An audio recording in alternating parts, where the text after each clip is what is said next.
Ini sama lah kayak nabung, kan lo nggak mungkin ya tiba-tiba punya uang 1 miliar, bener nggak?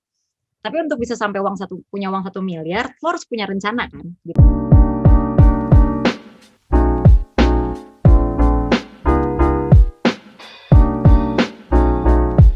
Halo, gue Jonathan N dan kembali lagi di Kubis, Kupas Habis. Di video sebelumnya, gue dan Sasha, kita sudah ngomong lebih banyak seputar gimana sih caranya kita normalisasi kegagalan. Di masa yang sekarang ini gitu kan, kita dipenuhi cerita sukses, sehingga kegagalan malah dianggap tabu. Jangan sampai malah kita jadi down atau jadi stres ketika misalnya kita gagal. Nah, tapi kita harus menikmati bagaimana kegagalan ini bisa jadi proses buat kita belajar. Nah, mau tahu lebih banyak, silakan tonton di video soal normalisasi kegagalan. Sekarang, Sya, kita udah ngomongin banyak soal kegagalan. Nah, di segmen ini kita mau bahas tentang gimana sih caranya agar kita bisa move on, bangkit dari kegagalan, dan ya udah jalan lagi, berproses lagi. Nah, kalau misalnya di finansial itu kan ada yang namanya financial capital ya. Jadi ketika misalnya, ada satu investment atau ada bisnisnya berantakan gitu misalnya, gagal, kita modalnya tuh masih ada lah gitu, ada dana darurat di mana hidup kita masih bisa survive gitu. Jadi kita bisa mulai rebuild lagi gitu kan. Nah, kalau di psikologi ini gimana? Kan lo dosen juga, lo lebih ahli di hal ini gitu. Gimana? Gue dosen sesat sih, hai, my former student. Oke. Jadi selain finansial kan sama ya, lo butuh finansial tuh satu buat membiayai diri lo gitu kan. Yeah. Walaupun money is not everything gitu, tapi money can make you have everything gitu kan. Yeah. Gitu, jadi lo mau belanja, lo mau memenuhi kebutuhan dasar sehari-hari kan lo butuh uang gitu. Sama dengan bisnis kan, gitu. Lo butuh modalnya modal finansial. Nah, sebenarnya kalau dari sisi orangnya kan juga lo butuh dimodalin, bener nggak sih John? Gitu, bahwa kan ada ya pebisnis yang sukses sama pebisnis yang tidak sukses gitu. Atau misalnya ada orang yang berhasil di bisnis, ada yang tidak gitu. Nah itu tuh sebenarnya yang membedakan apa sih kalau duitnya misalnya sama-sama gede gitu. Terus bisnisnya sama-sama misalnya restoran gitu. Akhirnya kan yang membedakan kan bagaimana si pebisnis ini menjalankan bisnisnya gitu kan. Terus dikembalikan lagi kepada karakter dari pebisnisnya ini seperti apa. Sama juga dengan orang-orang yang ada orang yang jalurnya sama nih, sekolahnya sama, terus hidup di rumah yang sama, mungkin kakak beradik, tapi kok ada yang lebih daripada yang lain misalnya gitu, walaupun harusnya enggak ya. Nah itu yang membedakan salah satunya sebenarnya adalah modal di dalam diri kita, atau kita bisa bilang tuh namanya modal psikologis gitu. Jadi kecil lagi, bukan human capital tapi modal psikologis. Kalau human capital di organisasi kan kumpulan dari manusia-manusia yang menjalankan organisasi gitu kan. Nah ini di dalam individunya ada yang namanya modal psikologis. Modal psikologis itu apa? Itu kayaknya term yang sangat asing gitu. Asing ya gitu. Atau kerennya nih psychological capital, atau kita bilangnya PsyCap gitu. PsyCap, oke. Jadi bukan financial capital tapi psychological capital gitu. Nah itu sebenarnya ada dalam diri semua orang gitu. Jadi sesuatu yang membuat kita ini bisa mengembangkan diri gitu. Sama kita juga kalau kita lanjutin yang kemarin itu ya gitu. Kok ada sih orang yang bisa bangkit dari kegagalan, sama ada orang yang nggak bisa gitu, yang terpuruk gitu. Nah salah satu yang membedakan adalah modal psikologisnya beda nih gitu. Yang satu mungkin modal psikologisnya lebih bagus atau lebih tinggi gitu daripada yang satu lagi. Tapi good newsnya ini tuh sangat bisa dikembangkan, karena sebenarnya memang ada dalam diri lu sendiri gitu. Even ya si modal psikologis ini, si PsyCap ini, dia keren gitu. Dia punya dimensi, singkatannya hero, man. Apa tuh hero? Hero kan, pahlawan, superhero gitu. Jadi kalau misalnya gue bahas modal psikologis, ini tuh kayak be your own hero. Jadilah pahlawan untuk diri lo sendiri. Oke, hanya apa tuh hanya? Jadi haknya tuh hope, guys. Hope. Oke, harapan ya. Harapan. Nah, kan selama ini kan kita kayak manusia suka menipu diri dengan harapan palsu gitu ya. Nah, sebenarnya yang disebut sama harapan tuh apa sih gitu. Jadi harapan tuh sebenarnya adalah, ini juga terbahas juga, adalah long term goal yang lo inginkan di dalam hidup lo. Itu hope gitu kan. Tapi nggak cuman pingin doang goalnya, tapi harus ada step-stepsnya gitu. Nah orang tuh berhentinya biasanya sampai gue pengen A gitu, tapi cara mencapai A-nya lo nggak pikirin coy gitu. Betul. Sehingga jadinya cuman ngimpi. Nah itu bukan harapan sebenarnya, baru keinginan. Karena beda. harapan tuh sesuatu yang lebih besar dari keinginan gitu. Ya. Jadi harapan itu sesuatu yang sangat lo inginkan. Nah, kalau karena lo sangat inginkan, jadi itu sesuatu yang lo pikirin gimana cara mencapainya. Gitu. Ya. Nah, yang jadi berbeda sebenarnya gini, Indonesia itu by culture, secara kultural, itu kita short term orientations. Jadi itu kita jarang mikir jauh. Jarang banget mikir jauh. Jadi kalau ditanya, lo 5 tahun lagi mau ngapain gitu. Banyak pasti yang diem. Ngapain ya gitu. Padahal yang membedakan orang yang modal psikologisnya tinggi atau rendah itu adalah si goalnya ini gitu. Kalau lo baca semua buku, even pernah baca Seven Habits di Stephen Covey gitu, kan dia nomor 1 itu kan nomor 2-nya begin with the end in mind gitu kan. Nah, end in mind itu kan bukan kayak besok gitu, tapi ketika lo mati gitu, lo mau diingat sebagai apa? Nah, betul. Yang harus lo pikirin sekarang guys gitu ya. Jadi pas gue nanti mati nih, gue lagi terbaring gitu, terus orang bisa ngasih komentar tentang diri gue, kan lo udah gak bisa ngelawan ya, karena lo udah terkapar gitu. Nah, lo pengen orang bilang apa tentang lo gitu. Itu adalah ultimate goals yang mau kita capai gitu. Nah, untuk bisa sampai ke situ, lo bikin step-stepsnya kan. Gue misalnya mimpinya apa sih? Oh, gue pengen nanti ketika gue meninggal anak-anak gue tuh merasa, misalnya gue udah punya 3 anak, terus aset gue segini, terus karir gue begini gitu. Itu kan ultimate-nya kan. Terus lo pikirin langkah-langkahnya. Itu harapan. Nah, kalau lo belum dari keinginan didefinisikan jadi harapan ya. Oke. Jadi harapan, itu hope gitu. Jadi di hope tuh dia memang ada 2 gitu. Jadi ada willpower kayak apa sih yang lo inginkan gitu, tapi ada way power-nya John gitu, kayak gimana willpower dan way power. Lucu ya? Willpower, way power. Jadi kekuatan dari keinginan, tapi ada kekuatan untuk gimana caranya membuka jalan untuk mencapai keinginan tersebut. Gitu. Ini sama lah kayak nabung, kan lo nggak mungkin ya tiba-tiba punya uang 1 miliar, bener nggak? Tapi untuk bisa sampai punya uang 1 miliar, lo harus punya rencana kan, gitu. Oke, dari 1 miliar sebelumnya mungkin 500 juta, gitu. Jauh juga ya. Atau dipukul lah 900, 800, gitu. Sampai 10 juta. Itu kan langkah-langkahnya. Jadi lo kepikiran gitu, oh 10 juta pertama gue dapat dari mana ya, gitu. Untuk doubling 10 jadi 20 juta tuh gimana ya? 20 ke 200 juta tuh gimana ya? Itu willpower-nya. Way power lo adalah 1 miliar, gitu. Sama kayak hidup juga gitu. Sama kayak lo mau nikah kan nggak mungkin tiba-tiba ketemu orang di jalanan terus yuk kita nikah gitu, enggak kan? Lo ada proses PDKT dulu ya. Apa? PDKT gitu. Kira-kira cocok nggak ya kan? Atau lo punya anak, nggak mungkin tiba-tiba punya anak kan gitu. Lo harus ada tahapan yang lo lakukan. Sama lah. Merencanakan juga ya. Jadi bisa dibilang sebenarnya untuk meningkatkan yang tadi nggak cuma keinginan jadi harapan, tapi lebih mendefinisikannya kita perlu tahu end goal kita itu seperti apa ya, di akhirnya maunya kayak gimana.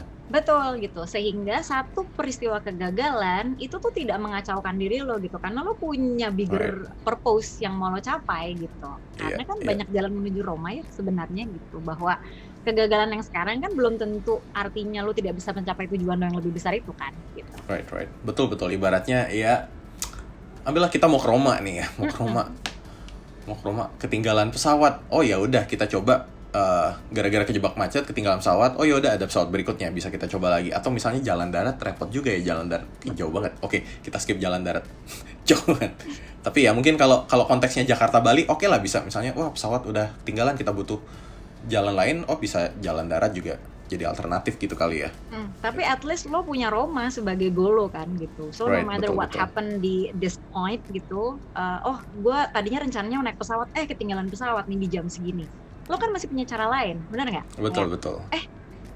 Ada pesawat berikutnya nih di jam berapa? Gue beli yang itu gitu. Jadi karena lo tahu lo mau ke Roma, lo kebayang nggak kalau lo nggak punya itu? Maka ketika lo gagal, lo merasa it's the end of the world gitu, karena lo tidak punya sesuatu yang lo mau kejar gitu. Sehingga ya udah gitu. Karena cuma mikirin yang itu aja, maka lo merasa bahwa kegagalan itu adalah akhir dari dunia lo. Gitu.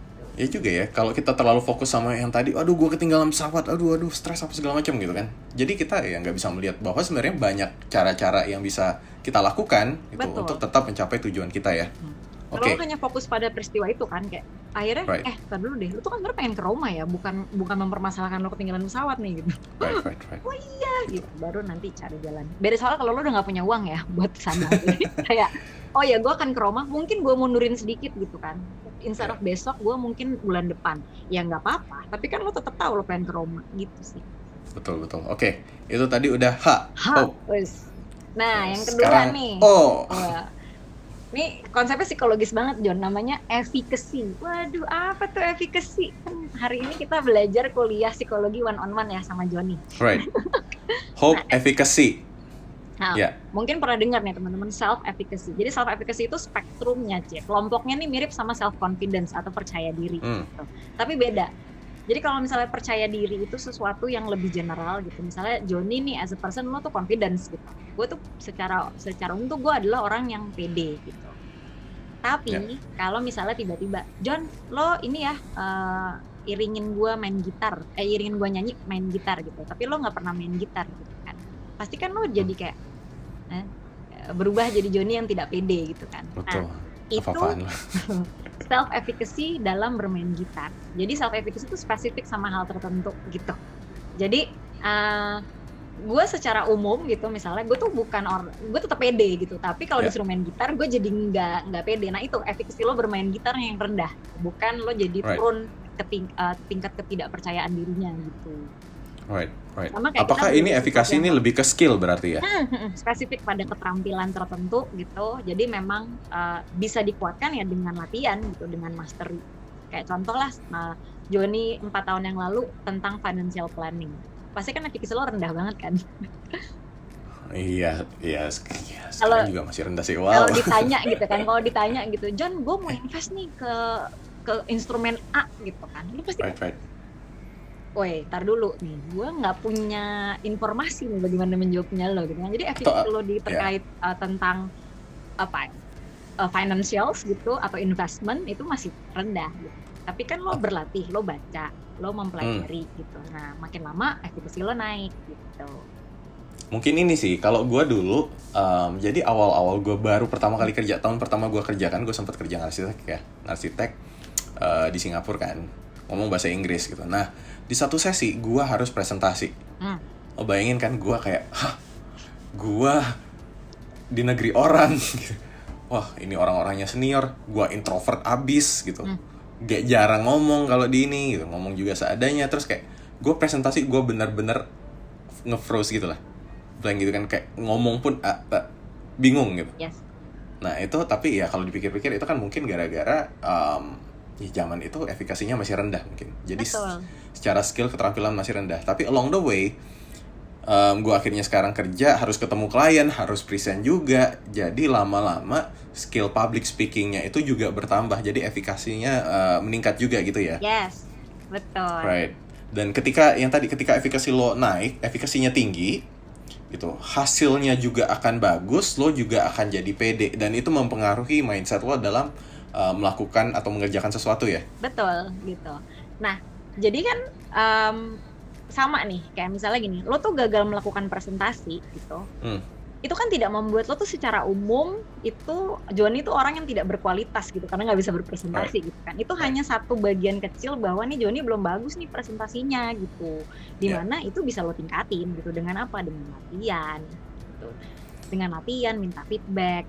Jadi tingkatin efikasinya. Cuman memang orang jadi susah nih. Apa sih misalnya keterampilan yang perlu gue fokusin ketika lo nggak punya tujuan, nyambung kan sama goalsnya gitu. Jadi ketika lo punya specific goals, lo tahu banget apa yang lo mau gitu, maka lo akan memfokuskan diri lo untuk memiliki serangkaian keterampilan yang dibutuhkan gitu untuk pada akhirnya bisa membantu lo achieve goalnya gitu. Right. Dan efikasi ini kayaknya lebih straight to the point ya. Ya udah tingkatin skill lo gitu kan. Belajar gimana caranya agar skill lo bertambah. Lo pengen masak ya udah belajar masak aja terus gitu. Lo pengen bisa main gitar jago ya udah belajar main gitar terus gitu ya. Ya, modelnya kayak gitu. Betul sekali. Oke, hero, hope, efficacy, R-nya apa nih? R-nya, nah ini yang lagi sering terkenal ya. Ini yang sebenarnya paling nyambung dengan pembahasan kita yang sebelumnya, karena R-nya itu adalah resilience. Resilience, oke. Resilience apa itu? Lo tau nggak bahasa Indonesianya resilience? Tahan banting bukan sih? daya Iya. bangkit kalau resilience. Oh, daya bangkit, baik, daya bangkit. Jadi kemampuan untuk bounce back itu resilience. Right. Nah, jadi yang menarik tuh gini, resilience itu kan selalu dikaitkan dengan peristiwa gagal, kan? Jadi bounce back dari kegagalan. Padahal resilience itu ada di dua-duanya, peristiwa gagal dan peristiwa berhasil. Asik. Gimana nih maksudnya yang peristiwa berhasil? Yang peristiwa berhasil dulu lah ya, gagal pasti kan nanti kita panjang. Jadi ketika lo udah achieve satu posisi gitu ya, misalnya udah punya achievement tertentu gitu. Yang menentukan apakah lo bisa lebih berhasil adalah ketika lo punya resilience. Kalau lo merasa cukup di situ, terus nggak punya daya apa ya bounce back untuk bisa gue mau lebih tinggi lagi ya, lebih tinggi lagi, ya lo akan di situ aja gitu. Lo akan sampai titik mana lo stagnan gitu. Tapi kalau dari peristiwa misalnya gue berhasil nih sekarang jadi sudah ngumpulin uang 1 miliar misalnya gitu, kalau kita continue yang tadi ya, what's next ya? Oke, kalau gitu mungkin gue 2 miliar gitu. Nah itu kan resilience juga gitu. Jadi lo berpikir ketika itu sudah sampai, gue ngapain ya? Sama dengan gagal gitu. Kalau gue belum berhasil sampai 1 miliar, maka gue harus ngapain gitu, mengevaluasi diri gitu. Right. Resilience ini penting ya, karena ternyata berhasil juga harus ada resilience ya, biar kita juga jadi berkembang. Kalau enggak, ya udah mentok lo segitu-segitu aja gitu ya.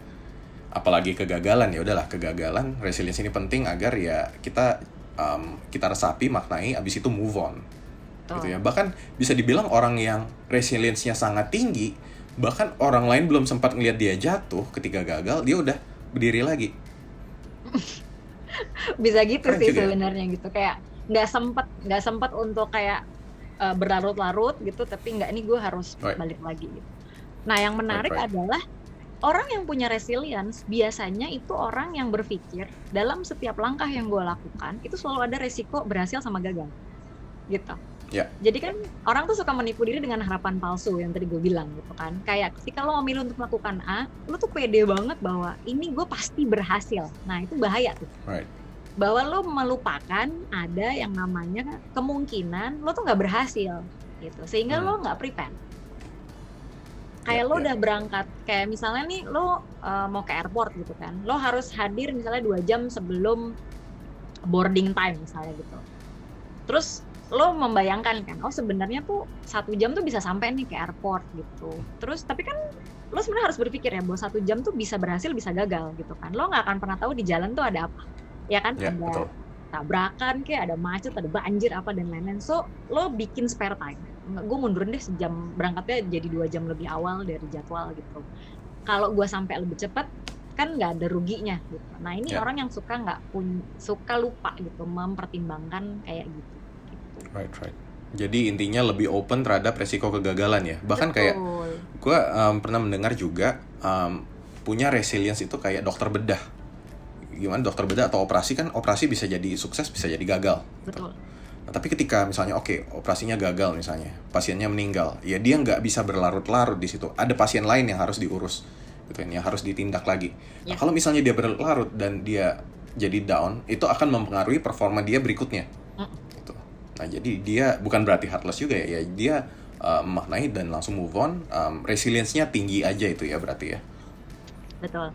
Nah, jadi tinggi rendahnya resilience yang lo miliki itu sebenarnya juga ditentukan sama pertama kayak soal si hope-nya itu. Kalau lo nggak punya hope yang jangka panjang gitu ya, long term goals yang pengen lo capai, itu memang lo lebih susah sih untuk bounce back karena lo seperti tidak punya tujuan yang lebih besar gitu yang mau lo capai gitu. Plus juga kalau lo sendiri secara diri gitu ya nggak mengembangkan diri gitu, jadi sebenarnya keterampilannya terbatas gitu. Jadi aset pribadi yang lo miliki itu sebenarnya nggak cukup gitu untuk membuat lo bisa segera bounce back gitu. Itu sih. Jadi it's really important buat para pendengarnya Joni gitu to keep develop yourself sih gitu, bahwa knowledge, skills, attitude lo gitu it's very important gitu, karena dengan lo punya banyak pengetahuan, dengan lo punya banyak keterampilan gitu, jadi lo tuh punya banyak cara gitu ketika lo mengalami kegagalan. Kayak partner gue tuh bilang, kalau lo hanya punya tools palu gitu ya, lo akan memperlakukan semua hal tuh kayak paku gitu. Jadi semua lo getok aja gitu. Tapi kalau lo toolsnya banyak gitu, lo tuh bisa lihat gitu, ini cocoknya dipakai apa, yang ini cocoknya pakai apa gitu. Itu kan lo harus punya banyak toolsnya. Nah, toolsnya itu adalah keterampilan sama knowledge yang lo punya. Right. Efficacy. Efficacy. Oke, hero, hope, efficacy, resilience. O-nya apa nih? Optimism, asik. Optimism, asik. Optimism. Nah ini yang menarik sebenarnya untuk itu point of view-nya gitu. Jadi kalau optimism itu kan selalu dikontraskan dengan pessimism kan, gitu. Orang yang pesimis sama orang yang optimis gitu. Kan pertanyaannya jadinya optimism tuh apa sih gitu kan? Kenapa sih kita harus punya optimism gitu? Jadi si optimism ini tuh pola pikir yang melihat bahwa kalau peristiwa buruk itu temporer gitu. Jadi lo bisa ngeliat ke arah sana gitu. Bukan sesuatu yang kalau misalnya itu terjadi itu akan bertahan selamanya. Itu optimis gitu. Lalu lo bisa melihat bahwa ketika sesuatu terjadi gitu, apa yang bisa lo pelajari dari peristiwa itu. Right. Nah, tapi nomor satu dari optimism adalah lo admit dulu bahwa peristiwa itu terjadi. Kan suka banyak yang in denial gitu kan ya John ya. Betul, Terus nggak bisa move on gitu, lo nggak merelakan masa lalu lo gitu. Jadi kayak enggak, ini kejadian karena apa? Nah itu sebenarnya tuh sudut pandangnya orang optimis, orang pesimis lah. Right. Dan optimism ini mungkin bisa dibilang erat kaitannya dengan hope tadi ya. Dimana kita ada hope jangka panjang, tapi ya kita juga harus optimis bisa mencapainya. Jangan kayak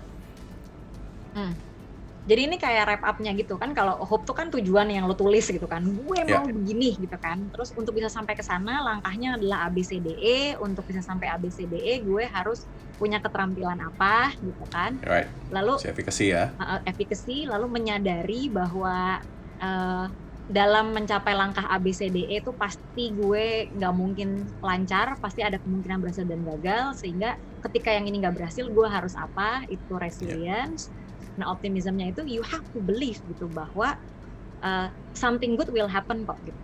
Jadi sesuatu yang buruk itu sifatnya temporer gitu, lo bisa lihat ini peristiwa lain yang bisa lebih positif. Tapi memang harus di let go dulu gitu peristiwa kegagalan itu. Diikhlasin gitu John maksudnya.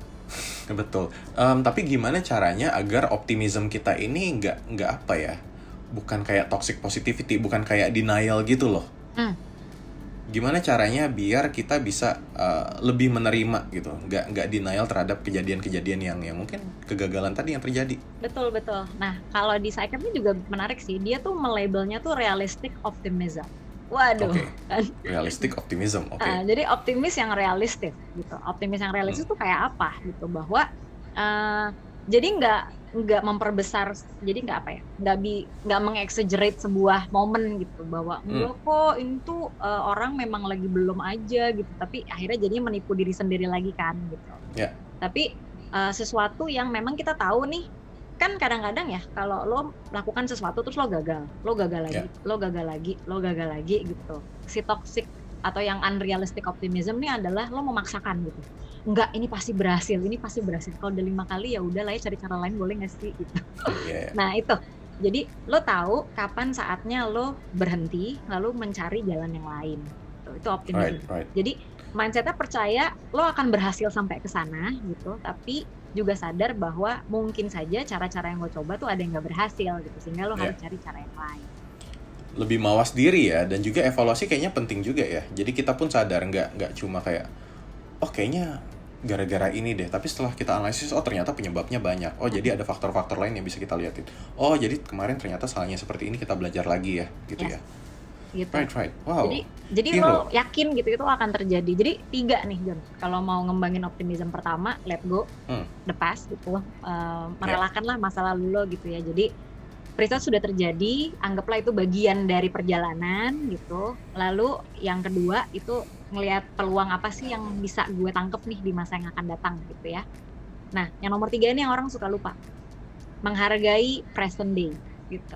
Jadi lo tuh fokus ngejar yang di masa depan, lo sibuk nginget-nginget yang masa lalu, lo lupa untuk live the moment gitu. Apa sih yang gue punya sekarang gitu, apa yang baik di gue punya, misalnya kayak gue kehilangan investment sekian ratus juta misalnya gitu ya, terus lo sibuk gitu kan, padahal nih gue niat nih sampai 1 miliar gitu, tapi lo lupa, gue emang kehilangan ratusan juta, tapi sekarang tuh aset yang gue punya apa sih, walaupun gue kehilangan itu, gue masih punya kok instrumen yang lain, gue masih ada kok kesempatan buat ini, terus kayak walaupun gue kehilangan sekian ratus juta, tapi dana darurat gue aman kok gitu, insurance gue juga aman gitu, jadi gue sebenarnya masih aman gitu, bukan hilang. Ya, jadi kita nggak fokus di loss-nya doang ya, tapi banyak hal yang sebenarnya kalau dilihat secara keseluruhan kita ya masih baik-baik aja sebenarnya, dan itu bikin kita jadi lebih objektif menyikapi satu kejadian gitu ya. Right, ini menarik banget sih. That's the hero. Hero. Be your own hero. Hope, efficacy, resilience, dan optimism. Dan mungkin buat teman-teman juga, buat teman-teman ingat bahwa yang tadi kalau di finance ada namanya financial capital, di psikologi juga ada yang namanya psychological capital alias PsyCap.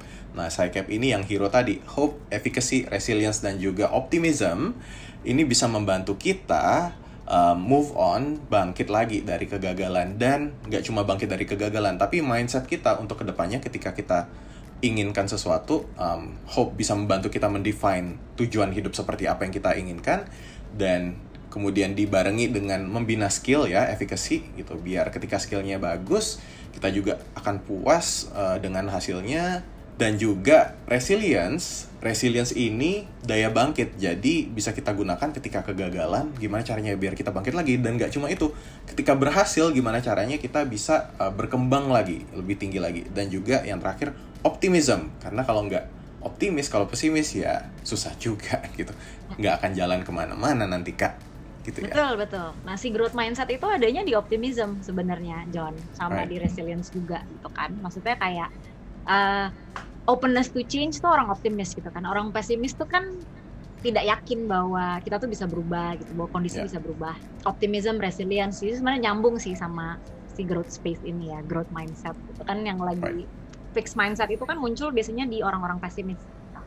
Yang kalau gue berubah tuh belum tentu hasilnya baik dan lain-lain. Thank you banget ya buat diskusinya. Ya, ini sangat buka mata loh. Ini bisa kita webinarin. Wow, langsung webinar. Ya kan, lah teman-teman, kalau mau ngembangin hero-nya itu ada gitu. Maksudnya kayak banyak cara gitu. Kita bisa ngembangin satu-satu gitu. Even kayak go through apa sih yang gue inginkan dalam hidup gitu kan. Nah, karena kalau kita ngomongin konsepnya grit gitu, orang yang punya grit itu adalah orang yang selalu punya alasan kuat kenapa gue bangun hari ini gitu kan. Ya, betul, kenapa gue melakukan apa yang gue lakukan hari ini gitu. Itu karena dia punya si long term goals ini, atau kita bilang sebagai hope kalau di PsyCap. Iya, dan penting buat kita, yang penting sadar dulu. Bahkan banyak orang yang nggak menyadari, ternyata hal-hal yang seperti ini penting ya. Betul. Gitu. Kalau nggak sadar gimana mau nge-build-nya gitu kan. Banyak yang juga bilang gitu ke gue gitu bahwa saya tuh nggak tahu apa yang saya mau gitu. Terus saya jadi merasa kok beda ya sama teman-teman saya gitu. Nah, tiap orang tuh beda-beda gitu. Jadi nggak harus punya itu sekarang gitu, tapi dengan tahu bahwa ini penting gitu, maka mungkin saatnya mengeksplor diri gitu, mencari tahu apa sih yang lo inginkan dalam hidup gitu. Dan nggak harus grande gitu ya, tiba-tiba kayak pengen menemukan cara pindah ke Mars gitu, enggak gitu. Tapi something yang lo mau dalam hidup lo, yang membuat diri lo tuh bermakna gitu kan. Jadi to make meaning. Apa sih yang membuat diri lo merasa bermakna gitu. Sesederhana misalnya gue pengen bisa membuat orang tua gue punya rumah yang nyaman, lebih nyaman dari yang sekarang. That's fine gitu. Jadi sangat personal. So find your goals, find your hope. Kata-kata terakhir mungkin, pesan penutup buat para growth spacer? Para growth spacer karena ada di growth space gitu kan. Jadi it's beneran mindset untuk tumbuhnya itu emang perlu dipertahankan gitu. Karena susah kan mempertahankan mindset untuk terus tumbuh gitu. Dan nggak ada batasan buat lo ngembangin diri gitu. Jadi the only limit is yourself gitu. Jadi kalau mau ngembangin diri, kembangin seluas-luasnya selama ada kesempatan, ambil gitu. Kalau misalnya memang punya uangnya, punya sumber dayanya gitu untuk melakukan pengembangan diri, dan do it gitu. Karena yang menerima keuntungannya cuma diri lo sendiri gitu. Dan itu nanti efeknya bisa ripple ke orang-orang terdekat sampai nanti ke society. Thank you banget ya. Gila, ini diskusi yang sangat bermanfaat sih. Dan buat teman-teman, apabila suka dengan konten yang sudah diberikan, silakan share kepada teman-temannya yang lain, atau juga silakan dicatat gitu. Banyak banget yang bisa dipelajarin dari sini. Semoga juga bermanfaat buat teman-teman. Thank you banget. Thank you sekali lagi Sasha buat sesi webinar. Wow, webinar. Buat sesi diskusi kali ini, obrol-obrolnya. Terima kasih banyak. Oke, dan terima kasih teman-teman. Sampai jumpa di Kubis episode berikutnya.